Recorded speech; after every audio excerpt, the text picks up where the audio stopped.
Alright, part 3 of the video, this series is going to be on my bug out bag, my actual 72-hour kit. Now, it's a little bit different because I'm bugging out for a family of 5. And I'm really not wanting to bug out. That's like the last resort. I'd rather stay in. But if I had to, so I had to go to a pretty good sized bag. And you're going to think, when you see some of this stuff, you're like, well, why do you have that? That's so big. Or, you know, why are you missing this and this? Well, there's like multiple bags that go along with this. And I'll probably grab my wife's bag as well for the video. I don't know about my kids, but like I said, family of 5 is a little bit different, so I got to pack it a little differently, and it's not just a one-man show. So, but the bag I chose was the Rush 72. Love this bag. Very, very well made. Very durable. Huge. It's got so much space.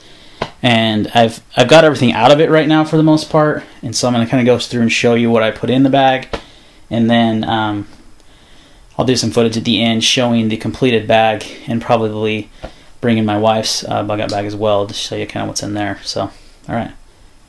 I'll be back.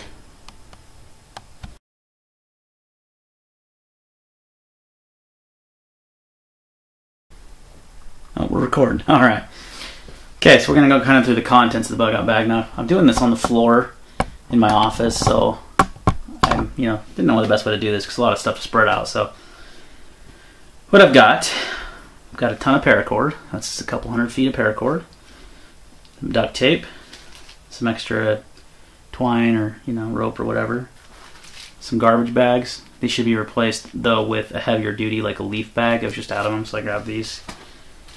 This is actually a cleaning rod for my for a gun, and I've got some attachments as well. And my Leatherman that I use has like an attachment for a cleaning rod, so I can clean a gun if I need to. Just got some batteries, a crank power radio and flashlight, can opener, bottle opener, never know when you're gonna need that, knife sharpener, gonna have knives, gotta keep them sharp. This is one of those Smith sharpeners, actually works pretty decent for what it is. It's got some, some rods, kind of like a sharp maker. It's got some a coarse diamond right here, and it's got these carbide things which suck, so don't use those. And it packs up pretty small. Got a emergency sewing kit and a survival fishing kit. I got this off Amazon. Got most of this stuff on Amazon, so there's that. That's kind of my utility section. And again, keep in mind this is a system. There's multiple bags. So there's some other things that are in other bags that would go along with these. So, all right.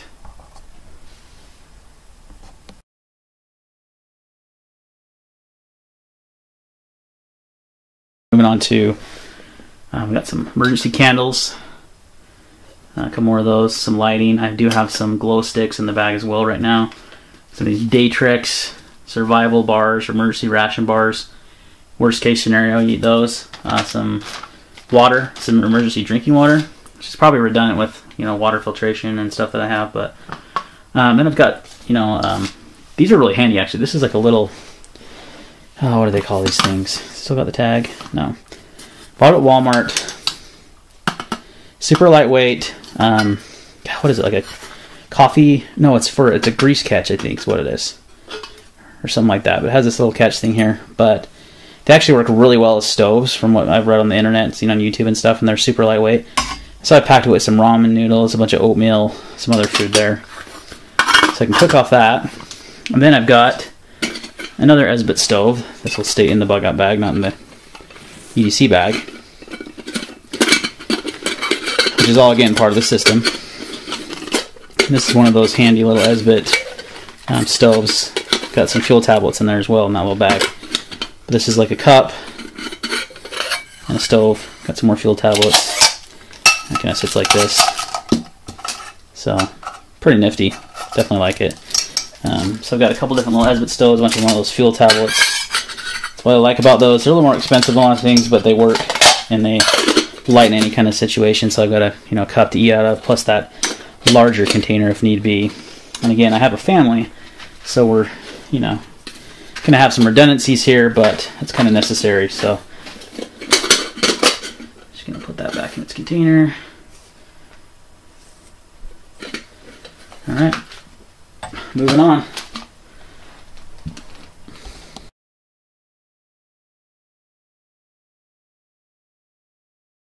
Here I've got my little bag here. It's like a pencil case.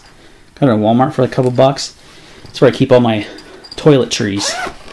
Oops, personal hygiene items. I've got some more of those wipes, contact lenses, toothbrush, eye wash, you know, for your eyes, obviously your contacts, you know, and some of this stuff you're like, well, you don't need that stuff to survive.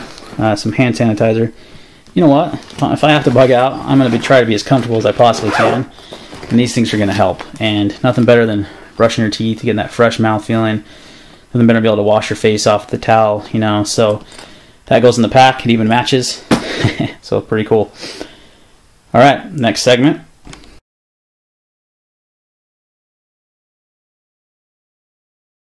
So I got some clothes. I got like a thermal, some camo pants, another t-shirt, a couple pair of wool socks. Definitely not wool socks. You lose a lot of heat out of your feet, and wool socks can get wet and still stay warm, so they're awesome. So got all that. I've also got another jacket. That's like a fleece type jacket. It's pretty warm. You know, you're going to want to have layers in case it's warm or hot, depending on the season. So, and then I've got in the bag, we'll bring it over here. I'm just going to swivel the camera around. This top pocket here, got some gloves. Some more. Those are those light sticks I was telling you about. And I've got a rain poncho. Definitely want to have that. And I've got a spoon, like to eat with, like a plastic spoon, like but a sturdy one. It's like a spork actually. Then I've got a fire kit here. And so I've got a couple of different fire kits. This is a waterproof container. I say you're water resistant. It just does have a seal, and you know it could float in water and be fine. And I've got some Q-tips. And I always do the cotton balls. You know, I have some cotton balls in there. I put those in some petroleum jelly. They're really good for, you know, fire starting. But I was thinking Q-tips are really small, but they have the same kind of cotton on the end. If you dip those in petroleum jelly, those would work really well too. So I got a bunch of those in there. A Bic lighter, a Light My Fire steel, and some of those smaller Esbit tablets. Those are good fire starters also. So a little fire kit fits nice in that little container. And that container is actually just it's by Great Outdoors, and it's just a waterproof cell phone case. It doesn't fit my iPhone 5, so I got it for free from somebody. So I just decided, man, that'd make a pretty good, you know, container for a fire kit. So I've got that in that very front pouch here, so it's easy access. And this is pretty much empty right now. I took everything out, but I've got in here, that's empty. Yeah, so we'll come back to that once we get it all packed up. Alright, we're going to move on to shelter. That's a big shelter. What are you thinking? Well, guess what? I got a family of 5. That's a 4-person tent, all weather, waterproof. It's a really good tent. I've compacted it down in that's actually a compression sack for a sleeping bag, so I made it as small as I could. And I've got a tarp as well with some paracord, so I can do another type of shelter. And then I also have some tent stakes and the poles. Got the poles and everything, so that's a lot of weight. You know what? This isn't, you know, this is just my pack. I've got 4 other people that have packs, and I'm carrying, you know, majority of the weight here. But my wife's also carrying a good amount, and my kids are carrying as little as possible because they're small. But, you know, I thought for shelter, a tent shelter or a tarp shelter, I'd have to bring 5, you know, probably 4, you know, 3 or 4 different tarps. That would take up a lot of space.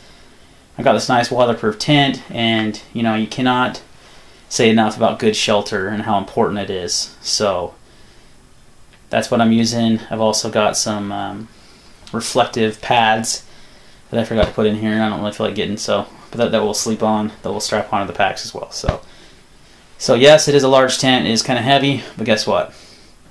It's going to keep everyone dry. Everyone can fit in it. We've tested it out. It's a little snug. That's okay. You're surviving. You're trying to, you know, get through these 72 hours or however long, you know, it is. And that's going to definitely help make that a lot more pleasant, and it's going to help you keep out the cold and the bugs and everything else. So I think it's worth the wait. All right. So now that I got everything out of here, let's put everything back in.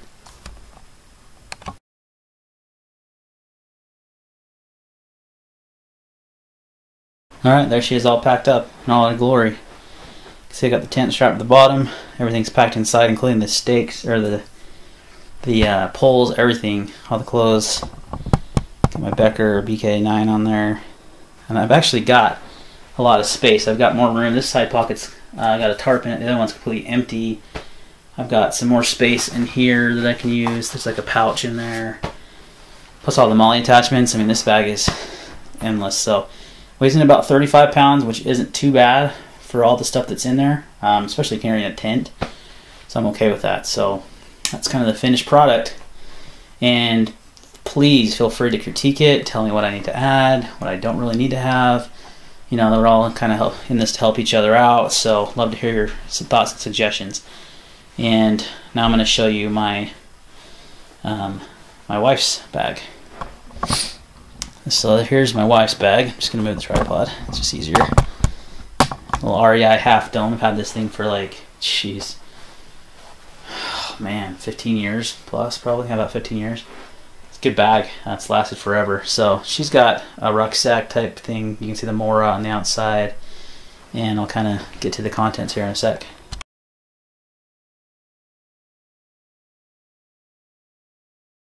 In the front pouch here we have the emergency candle. Actually a lot more duct tape than I probably need. Make that smaller. A little mini pry bar. Good to have. Some hand sanitizer. Fire starter, obviously keep your hands warm. Or not warm, but clean.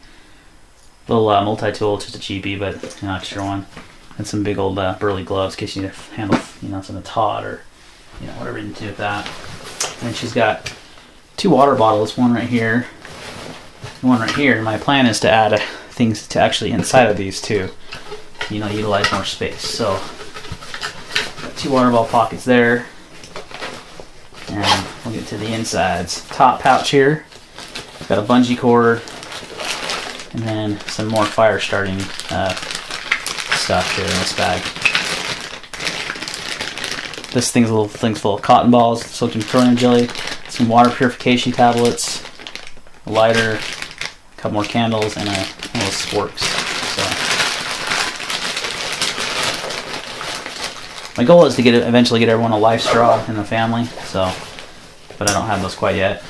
I do have another water filter on the way though, as well. And then you got a hydration pocket back here, and that's one thing I forgot to show you on the Brush 72. It does have a hydration bladder in the back, and it's got a full bladder in it. And this is kind of your different style. You know, these newer bags are a lot more compartmentalized, a lot more organized. These old ones are kind of like stuff sacks almost, but got some additional food. She's got her emergency baby. And the kids actually have these cool little backpacks that are like sleeping bags, but they have straps on them. So that's what most of them are carrying. Except for my son, he's carrying a little bit more because he's bigger.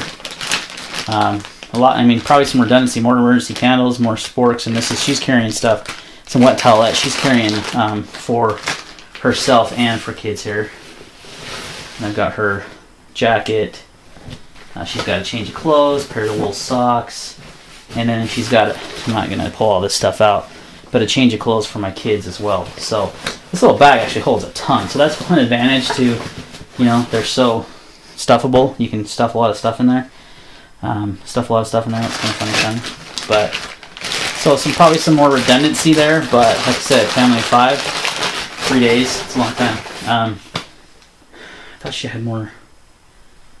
Oh, and then another whole other piece to this. Like I said, it's a system for me. It's a system of bags.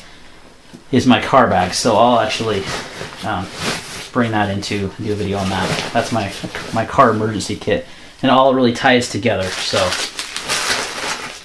because I feel like, you know, most of the time we're not going to be out hoofing it. We're going to be in the car as long as we can, and do have some extra space in the bags to take some of that stuff, and then the car bag's in a bag as well, so you can carry it. So, all right, so that's what's in that, and we'll stop the video. I'm not going to put all that in, and I'll grab the car kit, and I'll kind of give you an idea of the whole setup. So.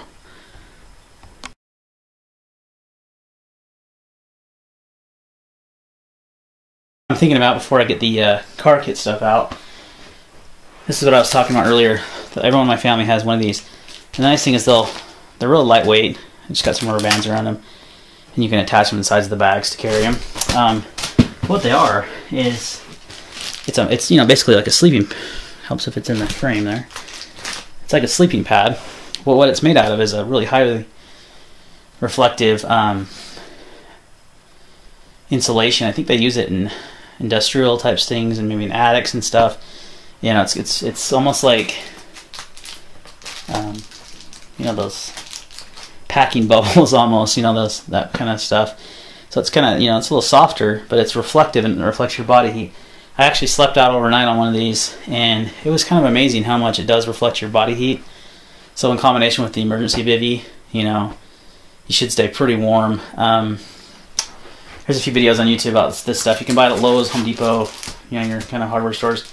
I bought a whole roll of it, and I just cut it down to size of people, you know, in my family. So, you know, some of these ones, I think this is my wife's, and there's one my size and one for each of my kids. So pretty cool, inexpensive way to have, you know, instead of hauling around and going out and buying a bunch of bedrolls unless you already have them. These are a lot lighter weight too, so in an emergency situation, you know, you can carry them a little bit easier, and they do reflect your heat pretty well. So just wanted to throw that in there before I get into the car stuff.